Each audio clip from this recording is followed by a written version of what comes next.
Baiklah, Assalamualaikum warahmatullahi wabarakatuh. Ketemu lagi dengan saya Santoso Adi Wibowo dengan NIM 1224925. Di sini kita ketemu lagi di software MATLAB yang dimana saya akan uh, membuat sebuah program yang dimana program ini akan mencuplik dan menghasilkan sinyal kontinu. Nah, di sini kan terdapat 5 codingan. Yang pertama ada pencuplikan waktu kontinu varian pertama, terus varian kedua, varian ketiga, kemudian menggunakan TS, dan yang terakhir ini menggunakan XS. Nah, untuk kali ini saya tidak akan mengetiknya satu persatu karena mungkin codingannya ini terlalu banyak. Jadi saya akan menjelaskan kepada teman-teman semua maksud dari codingan ini dari satu persatu. Nah, untuk yang pertama kita masuk di sinyal pencuplikan waktu kontinu varian pertama. Jadi untuk F ini adalah sebuah frekuensi. Di sini saya menetapkan sebagai 1000 Hz untuk frekuensinya. Kemudian di line ketujuh ini ada Fs. Fs ini adalah frekuensi sampling. Jadi di sini saya menetapkan 8000 sebagai frekuensi samplingnya. Kemudian di sini ada TS. TS ini sama dengan 1/Fs, yang dimana ini akan menghitung periode sampling yang merupakan inverse dari frekuensi sampling tersebut. Kemudian ini di line ke 9 ini ada NS, yang dimana 512, yang ini NS ini menetapkan jumlah sampelnya. Jadi 512 ini besaran sampelnya nanti. Kemudian di line ke-10 ada T sama dengan 10 titik 2 TS titik 2 TS dikali NS dikurang 1. Nah, itu akan membuat vektor waktu dari 0 sampai dengan intervalnya. Kemudian di sini ada X sama dengan sin dalam kurung 2 kali Pi dikali F dikali T. Ini akan menghasilkan sinyal sinusoidalnya dengan amplitudo 1 dan frekuensi pada interval yang telah ditentukan.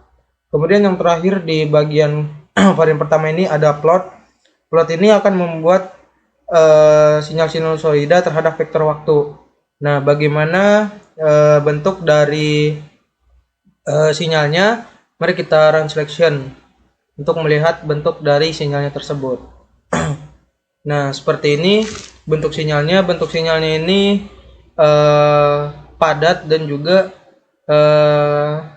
jaraknya itu tidak terlalu jauh atau bermepet-mepetan.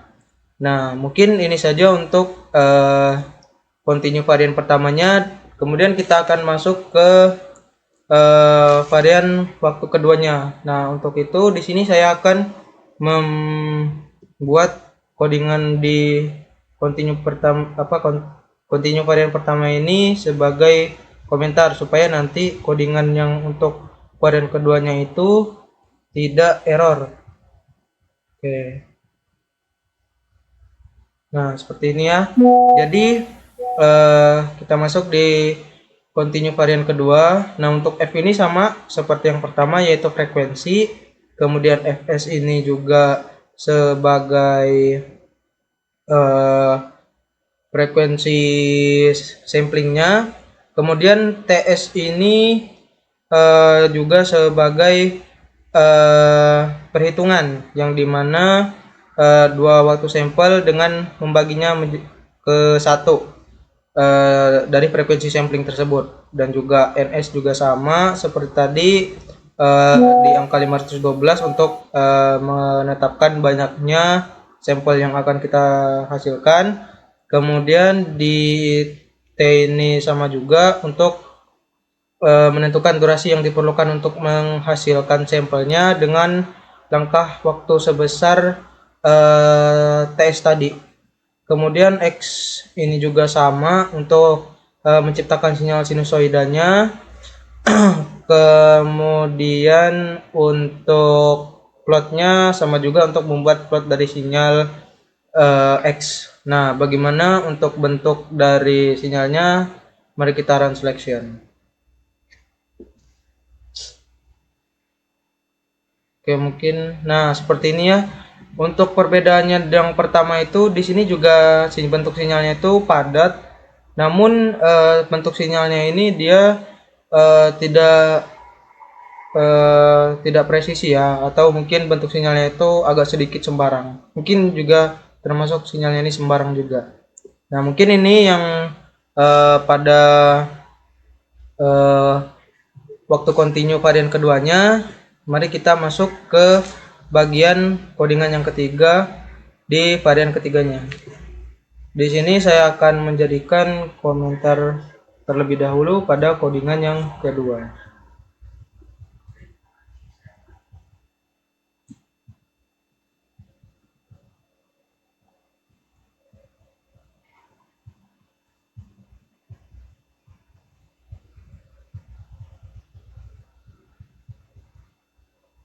Oke, di sini kita sudah masuk ke bagian waktu continue varian ketiga ya.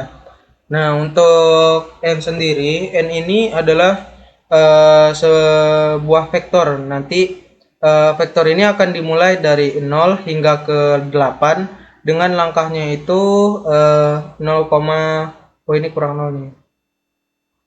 Nah, 0,01. Ini digunakan untuk plot yang lebih halus karena digunakan dalam plot X1 dan X2-nya nanti. Nah, kemudian ini ada X1. X1 ini akan menghasilkan sinyal continuous pertama dengan frekuensi dibagi dengan detiknya yang dimulai dari fase min pi per 2. Kemudian di sini ada X2-nya lagi sama seperti X1-nya. Nah, terus di sini ada plot. Plot ini akan membuat sebuah plot dari sinyal continuous pertama. Jadi ini itu akan membuat plot continuous. Nah, dan untuk R ini adalah warna yang dimana R ini adalah red. Nanti dia akan berwarna merah. Kemudian di sini ada hold on. Hold on ini perintah untuk membuat plot berikutnya akan ditambahkan ke plot yang sudah ada. Nanti di plot yang kedua ini akan muncul lagi atau ditambahkan dengan plot yang pertama tadi. Nah, kemudian di sini ada n juga. N ini membuat vektor juga sama seperti yang sebelumnya. Nah, untuk x ini, x cos ini adalah untuk menghasilkan sinyal continuous ketiga dengan frekuensi seperti yang dilakukan sebelumnya. Namun kali ini vektornya itu memiliki langkah diskrit 1. Yang sebelumnya itu kan 0,1. Nah, di sini nantinya akan memiliki diskrit langkahnya itu 1. Kemudian untuk plotnya ini ya untuk membuat plot titik dari sinyal continuous ketiga terhadap n-nya. Dengan markernya ini saya membuat berwarna biru dengan kode OB ya. Kemudian X label ini nantinya akan memberi label pada sumbu X. Di sini saya memberikan labelnya itu detik. Kemudian Y labelnya ini label pada sumbu Y yang saya buat ini amplitudenya. Kemudian yang terakhir ini ada hold off. Hold off ini akan menghentikan hold on tadi, sehingga plot selanjutnya tidak akan ditambahkan ke plot yang sudah ada. Nah, untuk bentuk sinyalnya itu bagaimana nanti kita lihat bersama-sama dengan branch selection.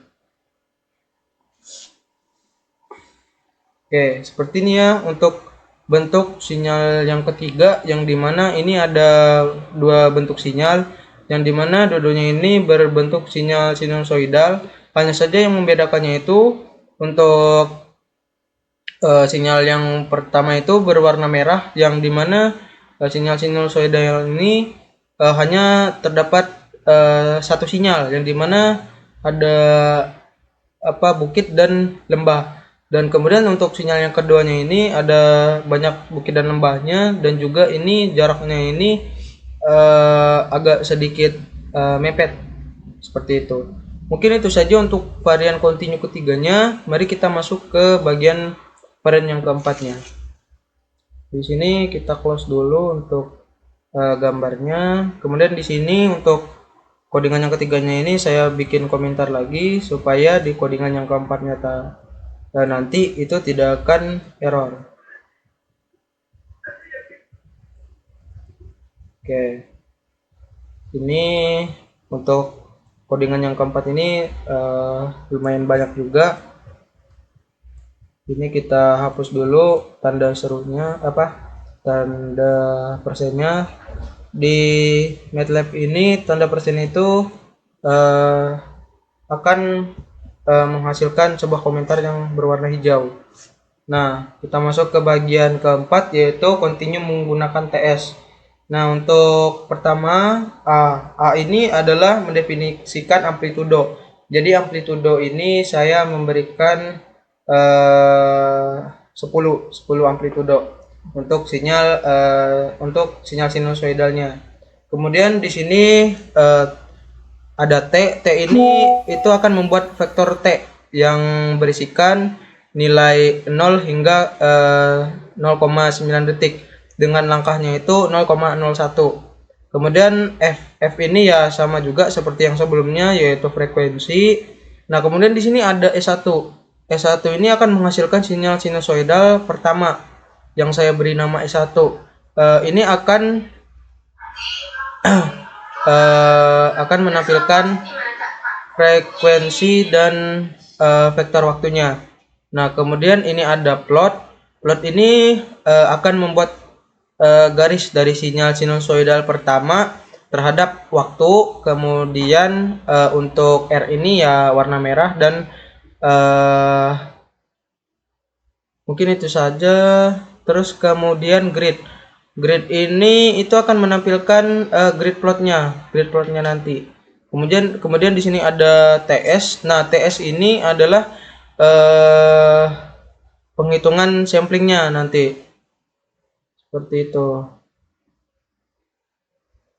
Jadi TS ini nanti akan dihitung periode samplingnya itu dari 0,1. Kemudian Fs ini sama seperti yang sebelumnya, yaitu menghitungkan frekuensi sampling sebagai inverse dari periode sampling. Kemudian N ini sama juga untuk membuat vektor, namun N ini nantinya berisikan nilai sampel yang diskritnya itu dari 0. Kemudian dengan langkah 1 hingga ke Fs1. Seperti itu. Ini akan dibagi dengan frekuensi sampling untuk mendapatkan nilai waktu dalam 1 detik. Seperti itu. Kemudian di sini ada S2.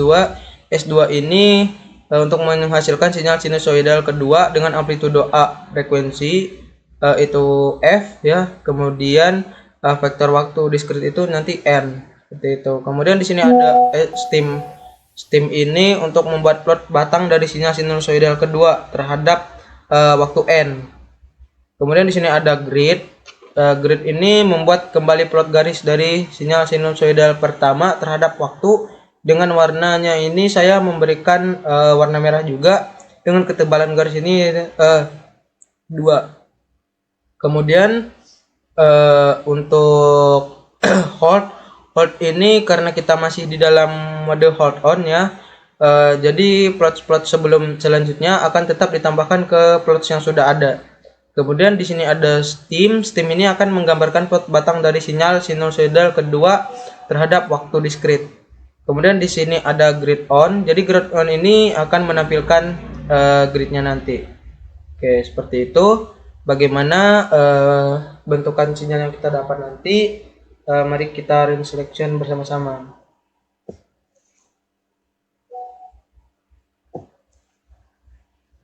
Oke, seperti ini ya bentuk sinyalnya.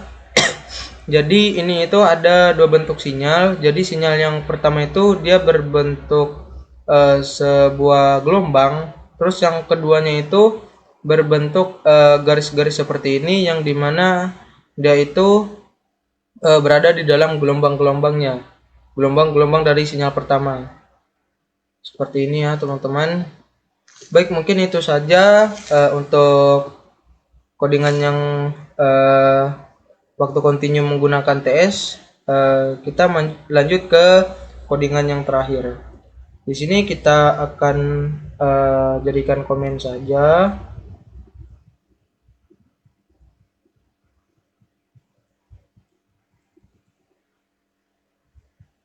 Oke, sudah ya. Nah, di sini untuk codingan yang kelimanya ini juga lumayan banyak.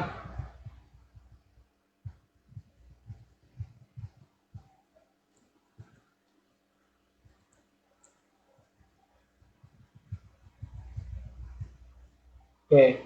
Nah, untuk codingan yang terakhir ini saya akan membagi menjadi 3 bagian. Yang pertama itu pembuatan sinyal sinusoidal yang pertama. Jadi ini sama juga, yaitu mendefinisikan sebagai amplitudo.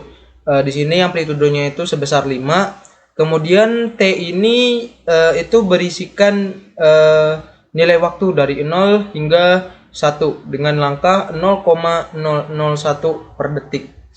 Kemudian F ini sama, yaitu frekuensi. Jadi frekuensi ini saya berikan 3 Hz saja. Kemudian di sini ada S1. S1 ini akan menghasilkan sinyal sinusoidal yang pertama dengan amplitudonya itu A, kemudian frekuensinya itu F, dan juga waktu itu T. Kemudian di sini ada plot. Plot ini ya sama juga seperti yang sebelumnya, membuat garis dari sinyal sinusoidalnya terhadap waktu, kemudian R ini untuk warna, kemudian 2 ini ya ketebalan garisnya. Kemudian yang terakhir untuk pembagian yang pertama itu grid on. Grid on ini akan menampilkan grid pada plotnya nanti. Kemudian kita masuk ke pembagian yang keduanya, yaitu pembuatan sinyal sinusoidal yang disampling.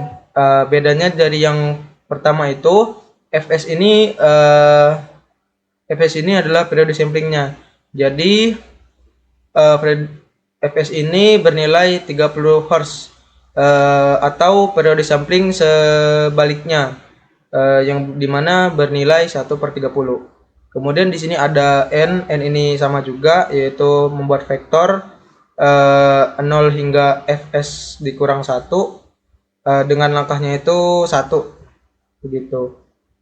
Kemudian di sini ada S2. S2 ini untuk menghasilkan sinyal sinusoidal yang kedua dengan amplitudonya A, kemudian frekuensinya F, dan vektor waktunya itu N. Kemudian di sini ada stim S2. Stim S2-nya itu sama juga untuk membuat plot batang dari sinyal sinusoidal S2 terhadap waktu diskrit N. Kemudian di sini ada grid. Grid itu ya untuk menampilkan grid pada plotnya.